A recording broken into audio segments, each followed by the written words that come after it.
gentlemen, how are you doing this lovely Saturday evening? Well, I trust that you had a fantastic Saturday. The weekend imeanza vizuri. Well, we're here, of course, TV47 Weekend Edition. Tunaendelea na job. Tulianza jana. We had a fantastic show actually yesterday. Thank you for all the comments, the feedback, everything about the guests we had yesterday, the BAMBA, unajua. But of course, tonight we're changing focus. Tonight, of course, tunaongea zile ma discussions zetu moto. You know, you're my people, you know. And so tonight, we are putting children in focus. I'm telling you, I'm sure there's a house right now, ama houses right now, or homes in this country, whereby the children wanasema tutawatch hivi, tutakula hivi, a lot of power sharing na kwambia hapo, I think it's broad-based inside the home. So of course, we're going to be talking about that. And I have a fantastic panel. Pastor Sue, the same person who actually ignited this conversation online, is going to be here. Salano is going to be a fantastic show. And of course, our brilliant reporters have been doing their amazing job and will be having, of course, the top stories from across the country. Let's begin with the highlights.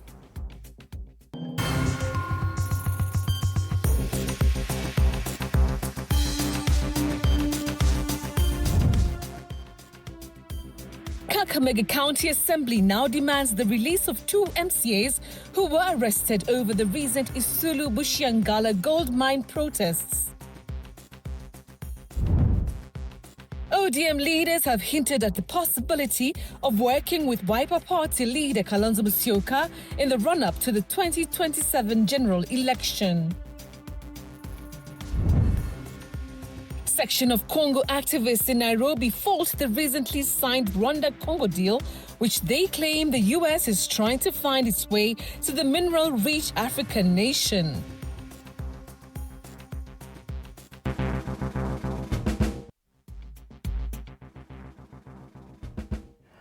All right, thank you very much for joining us tonight. My name is Betty Kyallo, and my helper tonight as our sign anchor is Valiant Owino. Let's begin with our top stories.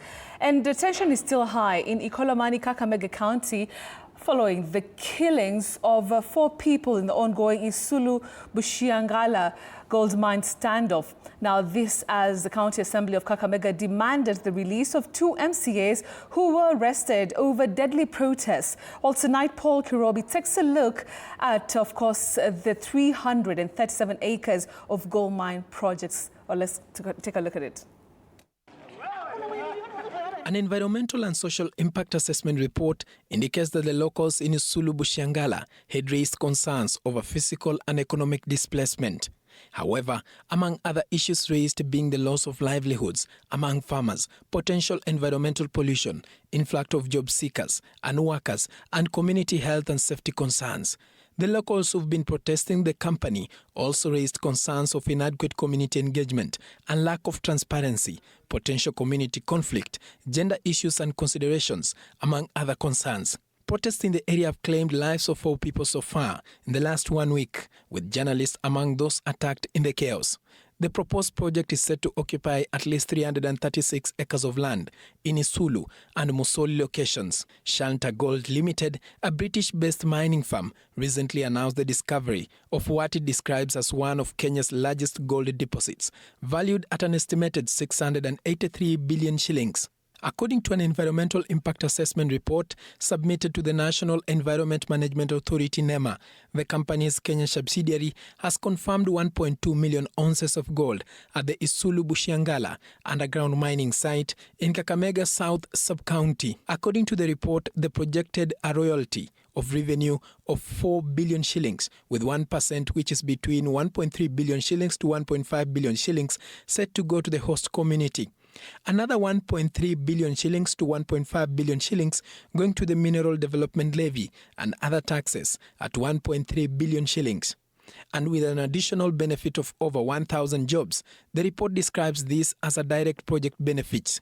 Other contributions to the economy include tariffs to WRA for water abstraction, construction of 3.1-kilometer pipeline to on-site water treatment plant, and tariffs to KPLC for power supply, in which the operation will depend on grid power supply tapped from Mumias nuclear substation, and taxes to be paid by suppliers, service providers, and employees. Residents are worried that at least 800 households will be affected once the project commences. Among the regions that are likely to be affected once the project goes on include Buhondi, Bunaia, Ebushitsula, Lukaji, Shikangania A and Shikangabia B and Shirula. On Saturday, the Speaker of the Kakamega County Assembly, James Namatsi, demanded for the immediate release of 2 MCS who were arrested on Thursday night in connection with the gold miners' protest in Isulu and Bushiangala. And one of my members is one of the person who is going to be affected.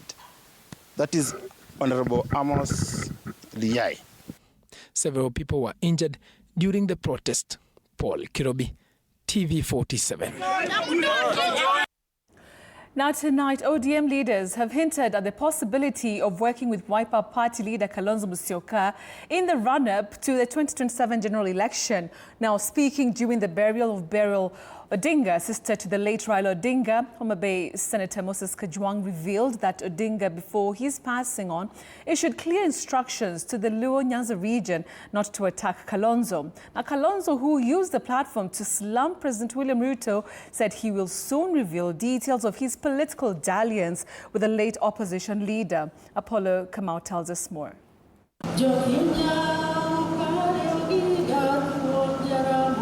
The burial of Beryl Odinga, sister to the late opposition leader Raila Odinga, set the stage for renewed political dalliance between Wiper Party leader Kalonzo Musyoka, ODM, and the larger Luo Nyanza region ahead of the 2027 general election.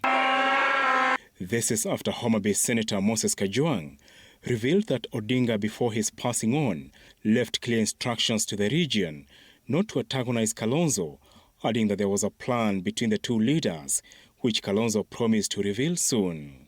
Many people have said things that Raila told them. But there's one thing Raila also told us about Kalonzo Musyoka. He told us not to scandalize, not to attack, and not to antagonize Kalonzo Musyoka. Your Excellency, I hope today you will also tell us what you had planned with Raila, because inaonekana kuna kitu mlikuwa mmepanga. Sisi hatuna ubaya na wewe mheshimiwa, and perhaps we only fear some of the friends that you keep. Hivi karibuni mimi nitazungumza juu ya Kalonzo na Raila Odinga. Nitazungumza ili kwamba niongee initoke. Si namna hiyo?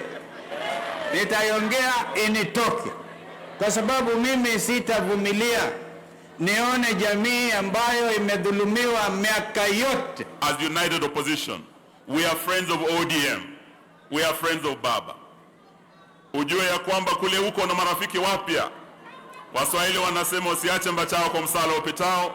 Know that if anything happens and you want to look back to where your friends are, you can count on Stephen Kalonzo Musyoka, you can count on Wamalwa. Kalonzo used the occasion to criticize President William Ruto for failing to implement the NADCO report and for what he termed as failure to deliver justice to victims of recent protests, while urging the region not to betray Odinga's legacy. We will be led by the Raila vision. Never betray what our brother Raila stood for. And therefore that is my mission to you, Ndugu. As you do your broad-based arrangements, we have no problem. Raila left you there, but also Raila said up to 2027, fine. Up to that time, tutaongea hayo mengine Kajwang.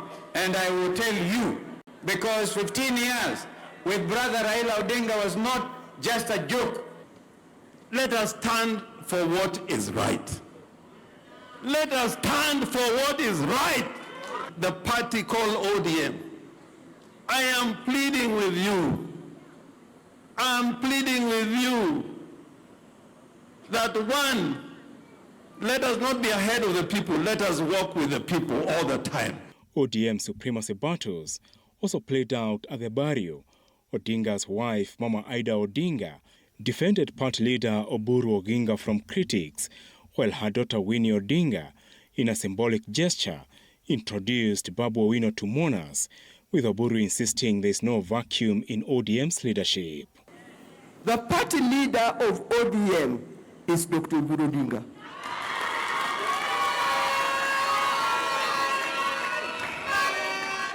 So those writing in the stories in Facebook, party leader until is Dr. Oburu Odinga. And when we're talking about unity, unity means you allow people, even those you don't like. So Mom, I'm borrowing your time. But I want a friend of mine to just wait where he is, because he's part of us. That's my friend Babu over there. I want to call for unity of our party. I also want to say that there is no vacuum. Raila left a very big shoes, but I've been given that shoes. I'm sitting there. Honorable Sosi, don't say that you are going to sit down to arrange. What are you going to arrange again? Former Deputy President Rigathi Gachagua, who never attended the burial, found himself on the receiving end after claiming ODM had lost its shine after joining the broad-based government. I had a friend of ours saying that ODM has become too weak, that we have no chance in Nairobi. I've had others say that now because Baba is not there, they are going to invade our territories, a hostile takeover. I want to tell those people today that we may look weak because we are still mourning our party leader. We have a shock of losing our party leader, but ODM is still strong. The day was not without drama. Commotion erupted after Homa Bay Governor Gladys Wanga arrived flanked by her supporters, arcing Mama Ida Odinga and Ruth Odinga, who publicly accused her of disrespect. Apul Kamau, TV47. Thanks, Apollo, for that.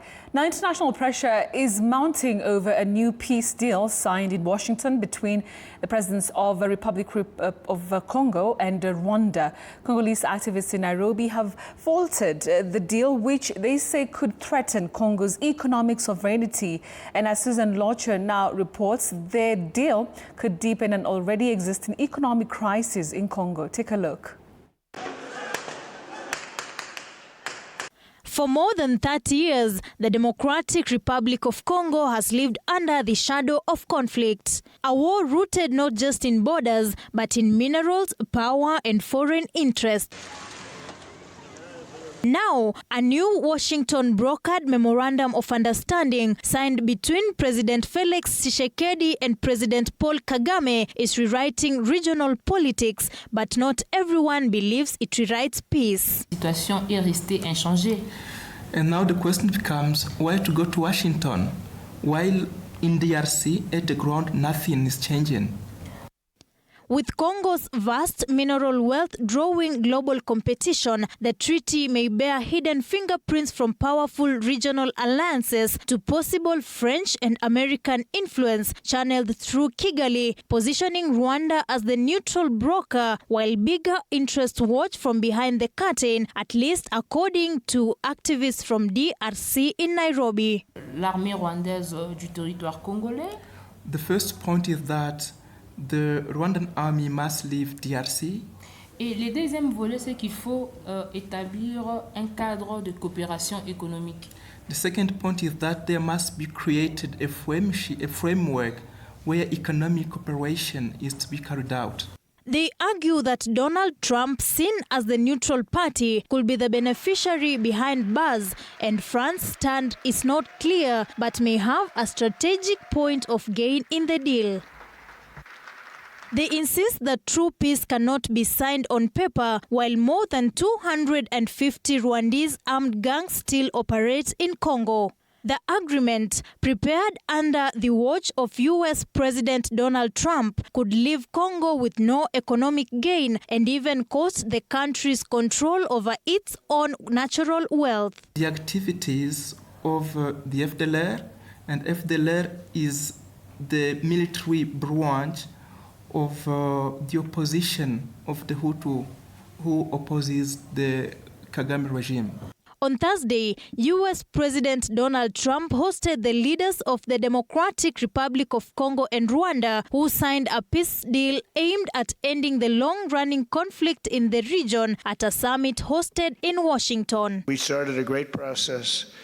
The compact we're signing today, which will be known as the Washington Accords, everybody sort of liked that name, formalizes the terms agreed to in June, including a permanent ceasefire, the disarmament of non-state forces.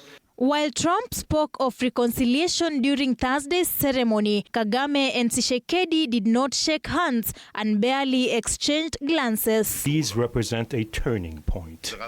They bring together under a coherent architecture a declaration of principles of a peace agreement and also the regional economic integration framework that created the space for breakthroughs. His approach is even-handed, never taking sides. Activists warn that unless the conflict is resolved from the grassroots, the violence will continue, and by now, hundreds of thousands have died and mass killings has been normalized across Congo. Susan Locho, TV47, Nairobi. The Commonwealth Ministerial Action Group has set conditions for Tanzania while expressing concern over reported breaches of fundamental democratic values and human rights in the country. Elizabeth Mutsuku reports. The statement by the Commonwealth Ministerial Action Group raised alarm over the situation in Tanzania, the group pointing at breaches to fundamental Commonwealth values such as respect for human rights, democracy, rule of law, and freedom of expression.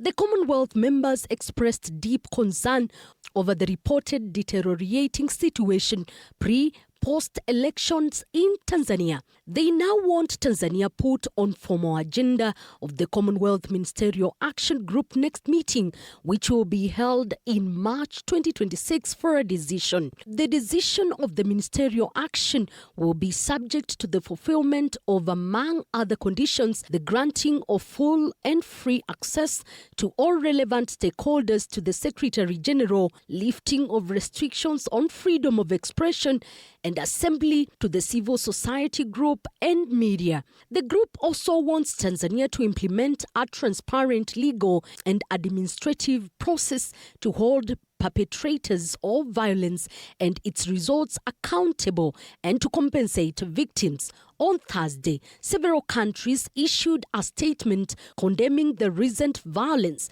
Through its Ministry of Affairs and East African Cooperation, President Samia Suluhu's administration has, however, confirmed it received and took note of the statements from numerous international actors. The Foreign Affairs Ministry, however, saying it is equally important to recognize the establishment of the Commission of Inquiry that will investigate the post-election violence and produce the report. The Samia Suluhu administration says the findings of the report will bring about understanding of the unfortunate events that occurred and form the basis for future constructive engagement. Elizabeth Mutuko, TV47. Nairobi. Now, police in Tigoni Police Station, Limuru, Kiambu County, have arrested a man suspected of raping girls after luring them through online dating sites. Well, this report has been prepared by Fatima Suleiman. Take a look. A man has been arrested, now in custody in Tigoni Police Station, Kiambu County, reported for luring girls through online dating sites, and during meetups, he rapes them. Ilikuwa last month, November, nikaingia online and on a dating app, nikapata text, and then tukachat, tukakubaliana. So tukakubaliana kumeet. So hiyo siku ya kumeet akasema tukutane place fulani. So si akasema ananipick town. So nikasema ni sawa. According to the victims, they fell into the hands of the suspect while seeking love, only to find themselves in grave danger. Peleka place fulani, tunatembea tufiki kwa forest, tunatembea tufiki, anashinda tu akisema tunafika kwake. So kufika mahali ndo akaniambia nikae chini na nikoperate kama napenda maisha yangu, kama sipendi ataniua. Akaniambia nimpatie simu, ajitumie pesa, nimpatie simu ni mpesa pin, kama simpei pia ataniua. Akaniambia toyo nguo, toyo lomba. Nikamwambia tukaanza kupigana. Alikuwa ule mtu anaongea na kupatia pia proofs si za ukweli, but it's very believable. After kunifanyia yote nikajaribu kufika nyumbani, nikafika, alafu sasa ndo siku ya pili nikaenda OC, alafu nikakuja nikaripoti. While confirming the incident, Limuru Sub-County Police Commander Mary Gashie stated that they have received about 5 cases. She urged girls and women who may have experienced such an incident to report to the nearest police station, assuring them safety and confidentiality. The suspect is a serial rapist. Previously, he was arrested and charged for the same offense. The suspect is in police custody, awaiting arraignment in court while investigations continue. All right, now thousands of residents living in Soweto East Zones C and D are up in arms after being issued with a 21-day eviction notice under the ongoing slum upgrading program. And as Faith Wangari reports, the community says the directive is unlawful, rushed and lacking a clear relocation plan, sparking days of protests, petitions and calls for government intervention. All right, so I understand that we'll be having that story in just a few minutes. But as we proceed, Deputy President Kithure Kindiki has assured residents of Marsabit County that the government is committed to strengthening security and improving key infrastructure in the region. Well, he made these remarks while addressing the crowd at Marsabit Lake Turkana Cultural Festival, an event celebrating the rich heritage of Northern Kenya communities. Ya hizo barabara 7 za hapa Marsabit, barua zitoke next week on Monday, na mimi nitarudi hapa Januari, wachana na hii ya Thursday. Mungu akinijalia Januari narudi hapa kuleta contractor wa hizo barabara 7 za Marsabit ambazo nimesema kandarasi peanwe from next week. Nataka nishukuru vyombo vya usalama. Wamejaribu kudhibiti usalama hapa, lakini bado iko mianya kidogo kidogo, na mnasikia wakora bado wanapenya na kuleta maafa na madhara kwa wananchi na kuibia wananchi mali yao. Mimi naamrisha vikosi vya usalama katika sehemu hii vikaze zaidi juhudi zao ili hao wahuni na majambazi tuwaangamize. The Talanta Sports Stadium, also known as Talanta Sports City, is at 68% completion, at least according to Defense Principal Secretary. Now, the stadium is expected to host the 2027 Africa Cup of Nations, and as Stanley Nyaringita reports, the stadium blends cutting-edge technology with artistic design. Take a look. Decades, the Kasarani Stadium, built in 1988, stood as Kenya's solitary symbol of major sports infrastructure. 36 years later, the vision for a new era was set. I am very, very delighted to be here with you as we break ground for the construction of this historic Talanta Sports City, a transformative project that is designed to redefine our nation's sporting profile and deliver an iconic facility and infrastructural development for this city and for our nation. On this 45.64 hectare ground, the future of Kenyan sport is unfolding before our eyes. The race is on to deliver a first-world sports facility. This is Talanta Sports City, the magnificent shield of Africa, the first of its kind in a generation and part of 60 stadia projects tasked to the Kenya Defence Forces, KDF. This design prioritizes safety with 15 elevators, large ramps and designated seating for persons with disabilities, PWDs. It's built for accessibility. Crucially, the vacation time is just 7 to 12 minutes. Nearly half of the 12-minute CAF standard. Talanta is built smart.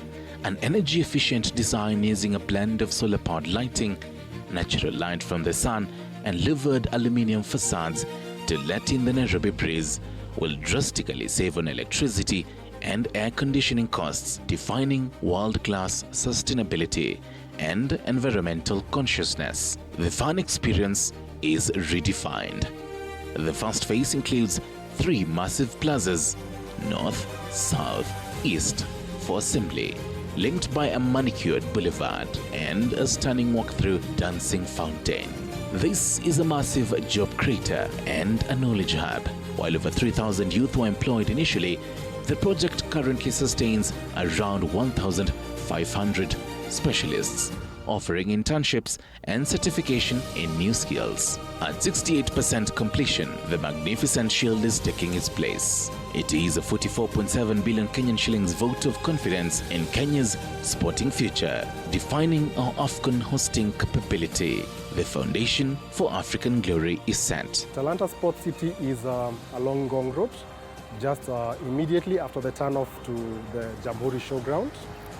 So it's strategically positioned such that it is in close proximity to the ASK Showground and also in close proximity to major transport corridors such as Ngong Road and the Southern Bypass. So we began on 1st of March 2024, so we are about 21 months into the project. Right now we are at 68% overall. That is for the main stadium infrastructure as well as the support infrastructure. We are targeting to, by the end of this year, to have the stadium itself externally complete. That is in terms of the facade of the stadium, as you see behind me, as well as the roof canopy. That way to give the impression of outward completion.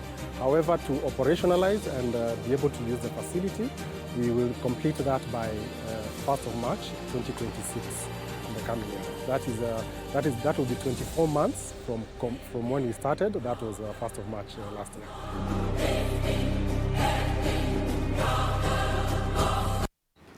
Well, definitely looks good. Can't wait. All right, thanks, Stanley, for the update there. All right, let's now revisit a story that I just highlighted a couple of minutes ago. And thousands of residents living in Soweto East Zones C and D are up in arms after being issued with a 21-day eviction notice under the ongoing slum upgrading program. And as Faith Wangari reports, the community says the directive is unlawful, rushed, and lacking a clear relocation plan, sparking days of protests, petitions, and calls for government intervention. The Kenya Slum Upgrading Program was conceptualized in the late 1990s during President Arap Moi's tenure and later formalized under President Mwai Kibaki around 2003. The program aimed to improve living conditions in informal settlements through better housing, sanitation, and social infrastructure. Kibera's Soweto East was selected as a flagship pilot site, with the implementation expected to run for about 15 years from 2005 to 2020. The process was disrupted after a group of landlords moved to court, accusing the government of disrupting the source of income. Ningefurahia sana na ile uamuzi umetolewa na koti, kwa sababu watu hawa mnaona hapa hawakujua kesho hiyo manyumba ikibomolewa wataenda wapi.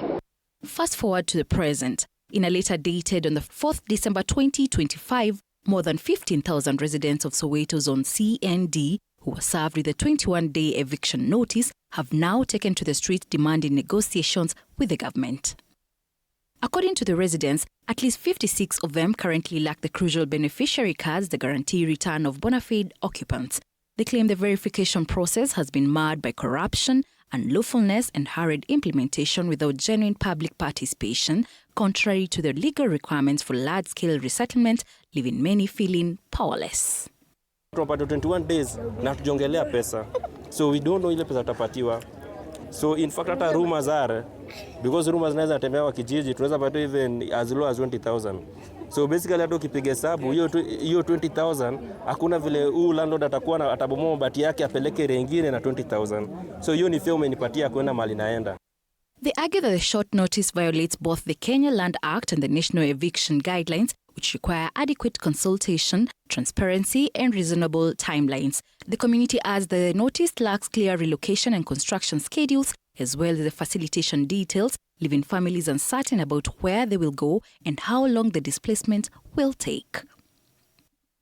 In their petition, residents are demanding the immediate withdrawal of the 21 notice and the issuance of a lawful relocation plan with a meaningful public participation, clear documentation, and a written framework detailing relocation, temporary settlement, and guaranteed return. They further insist the balloting and allocation be done before any movement, alongside full clarification of unit types eligibility and priority for genuine Zone C and D residents, as well as a transparent system for verified contested beneficiary cards.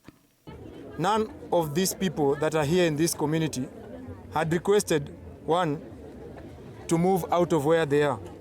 It is the government, ama kuna mtu ali request? It is the government that saw it nice that these people their livelihoods need to be upgraded. Inatupaswa kwamba kabla ya kutumiwa pesa ama kabla ya kupata chochote ambacho tunangojea, serikali ikuja ituite ituongereshe na itupatie kama muda wa 300. Cause A na B wamepewa muda wa 300. Lakini C na D na ambaye ndio nini kubwa imekuwa ni kana kwamba ndio kikwazo kikubwa katika wale wakazi wa mahali hapa. Come the 10th of December, a salon owner who has run her business for 18 years says she has lost all hope. She's among those who were never issued with a beneficiary card, leaving a future uncertain. Tunashindwa vile iliendelea sababu vile walianza kukuja count head kwa hizo nyumba zetu, tulifuata hiyo process kama ni ID kama ni picha, lakini unajipata unaambiwa uko kwa dispute. Sasa hiyo ndio tunashindango dispute ilikuwa aje. Mimi ni mzaliwa na niko na miaka 74. Vile tumepewa notice ya 21 days na hatujalipwa chochote, hatujaambiwa nini wala nini. The plight of residents has spilled onto social media, with Kenyans and several leaders calling the government to hold the evictions until proper agreements and relocation plans are in place. So I want to advise the residents not to accept, because there are laid down processes by which the government can convert private property into public property. There is the laid down process and the procedure, including compensation. But in this case, they are not talking about that. They just want to grab these said parcels of land. Mnasema hizi nyumba ni affordable. Hizi nyumba za kanjo, watu wenye naishi mostly ni mama mboga, mtu wa mjengo na mtu wa jua kali. Ebu mniambie, hao watu wataweza kuafford aje raise 2 million shillings so that they can acquire a unit kwa hizo affordable houses? Faith Wangari for TV47, Nairobi.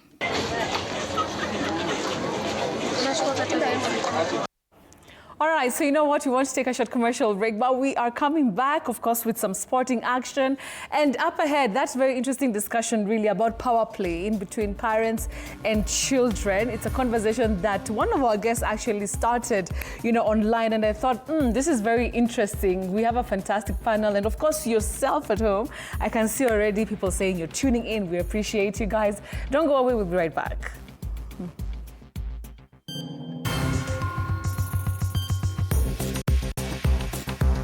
Coming up after the break.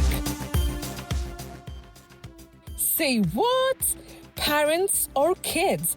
We discuss the power in homes after the break.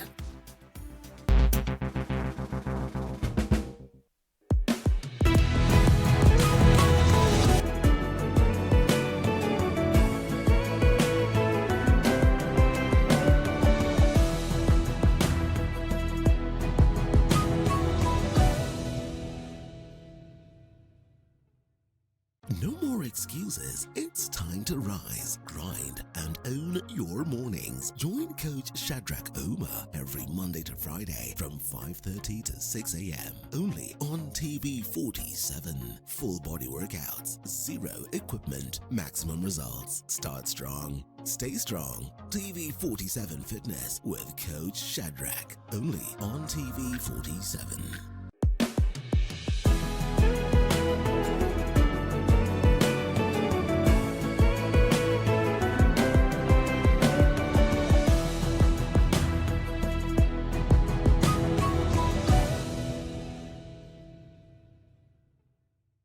Looking for the perfect way to kick off your weekend? Pole. Hiyo ni salamu ya Mluya kabisa. Tune in to Friday with Betty, the most exciting show on TV. Betty, one tear gas. Betty, I don't know where this guy's going. From the latest news and trends to unforgettable moments. Hiyo nao nakubali. Wewe ni simpa. Friday with Betty is your go-to show for a fabulous Friday night. Theological, meteorologist. What is that word, Willis?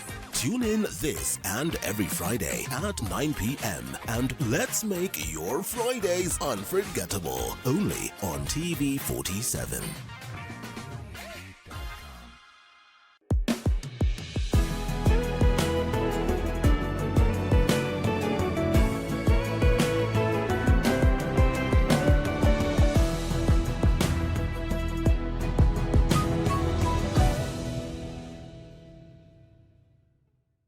Enjoy uninterrupted live streaming of your favorite programs on TV47 and Radio 47 on the go with our new mobile-friendly website. Experience the future of broadcasting. Visit www.tv47.digital or scan this QR code and stream your way to endless news and entertainment. Welcome to the home of untold stories.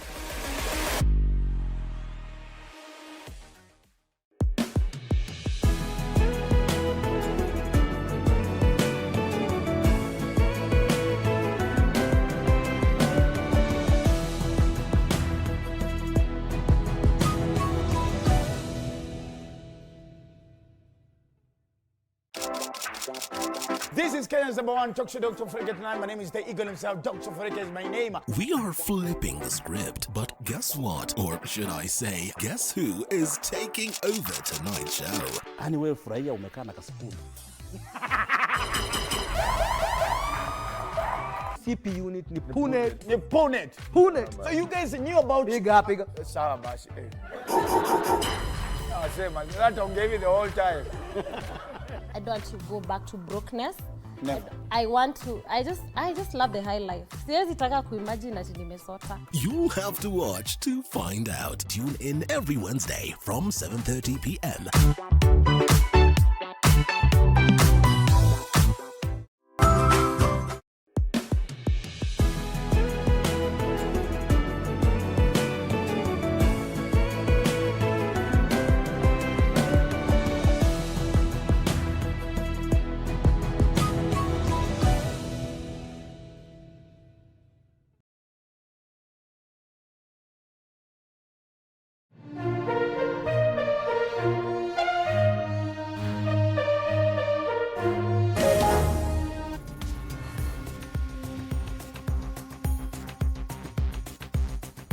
All right, and welcome back.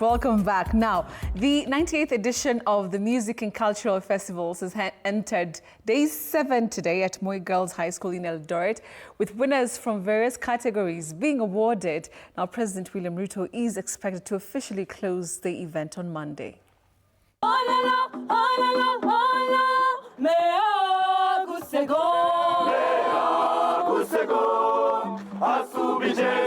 The 98th edition of the Music and Cultural Festival entered day 7 today, with winners from various categories receiving trophies and certificates as the festival heads into its home stretch. For class 203, number 1, Nairobi Girls.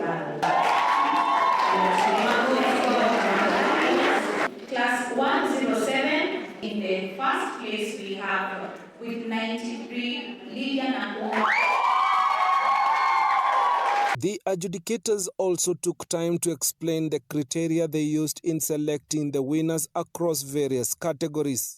In the case of percussion solos, we looked at variation, the variation of the beats that you gave us. And I would encourage also trainers, give this document to your teams.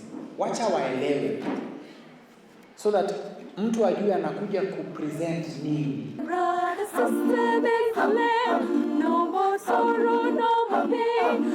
The Nairobi Girls Choral thrilled both the adjudicators and the audience with captivating performances, walking away with 7 trophies from different categories alongside other winning groups. So far we've won 7 categories, which is the solos, the duets, trios and the quartets. And we are waiting more trophies. Hapa nimeshika trophy class 106B. It's a pop talent, secular tune. ambayo tuliperform day 2 and it's for position 1. Tulijaribu wimbo ulikuwa nasema punguza pressure. This is 473B. The song we sang in this category is Let Mount Zion Rejoice. We've won 2 trophies. This was the female piece, 411B.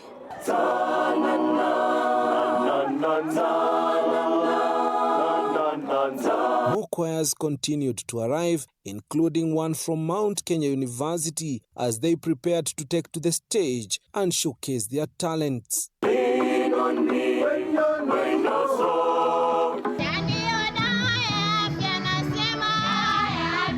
For TV47, I'm Willie Dennis Njiru.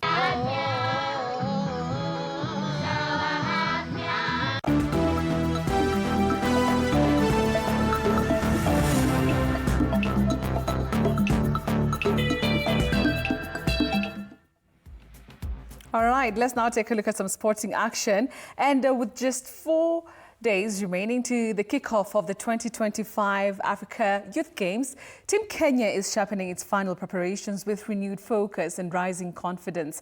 Now in Nairobi, the junior weightlifting squad is putting in intense sessions under head coach Douglas Lucho, determined to deliver medals for the country. The 4-athlete team, led by 60-kilogram contender Ian Akinyi, has shown impressive form in camp, with teammates Wayaki Odhiambo, 56 kgs, Lina Amanda, 48 kgs, and Mercy Kerubo, 63 kgs, all pushing through rigorous routines as they fine-tune their techniques. Kenya will send a strong delegation of 83 athletes to the Continental Showpiece in Angola, set for December 10th to the 22nd, and expectations continue to build as the squad prepares to depart later this week.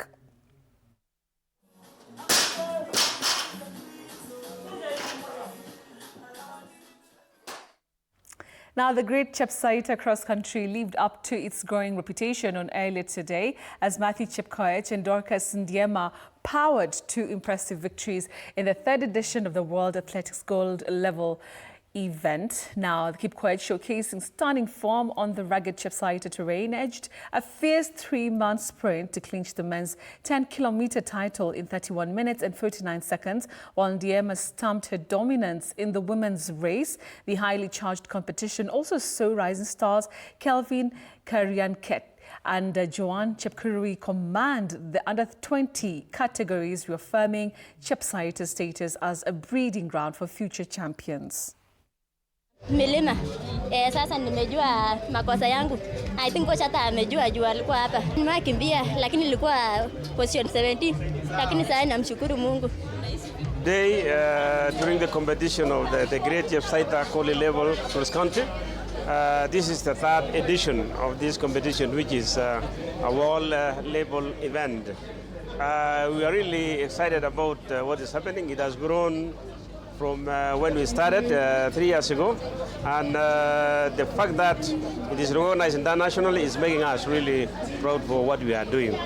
Particularly of more interest is the kids athletics, starting from the ages of 5 to 7, and then from 8 to 9, and then 10 to 13, and then from now 14 to 15. We have seen the development of athletics through the programs that we had by Athletics Kenya. In the last several years, we have had an opportunity to engage with the schools. Now, Kenya's Piers Dakin and Baldev Chagar turned their 2025 MRF Tires East Africa Safari Classic Rally into a gripping Day 2 showdown on Saturday, trading blows, of course, across the Dam Shining stage.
All right, so hapo ndo tumemaliza maneno ya news. I know you've been waiting, and of course tonight we have a very interesting discussion. And like I mentioned, leo guest ni wale moto sana. Of course, I don't know if I should start. Okay, wacha tuanze na Mluya mwenzangu. How are you doing? Salamu mwenyewe. Salamu nakwambia. Oh, hello sir. How are you doing? It's great to see, of course, John Kanyoni. Oh, my darling. My darling. Say hi to everybody. Wamekuwa kikungoja. We are going to have a very wonderful discussion this evening, and it's going to be powerful. And the panelists that we have are people who are very much informed, people who have actually brought up teenagers, children, and every group. And today we're going to share wisdom. Open your heart and your mind to learn, because tonight is our night. Tonight is this the is night. Our show. It is our Say show. What? Say what? Say what? So just after this, we are coming back strongly. Absolutely. To begin what off she has said. Yes. Say what? Say what? That's the show begin.